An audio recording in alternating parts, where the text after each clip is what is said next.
one of the revelations, for lack of a better word right now, that God has been sort of working with me on lately is that I tend to be a little bit of a control freak, especially as it relates to my kids. I have wonderful, wonderful kids who are figuring out what a relationship with God looks like in their own lives. And if you're a parent, you know how difficult it is to take your hands off, to really believe that God's going to speak to your own kids as much as He speaks to you. And a very, very current example would be my son. And he's finding the love of his life. And that's been a process of trial and error, as it is for all of us as well.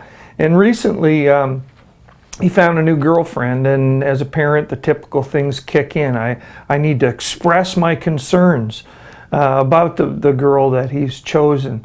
And I remember after one of those conversations recently, he went and actually broke up with the young lady he was dating, and he told me the next morning, and it hit me like a ton of bricks, because that was not what I wanted to accomplish. I don't want to control his life.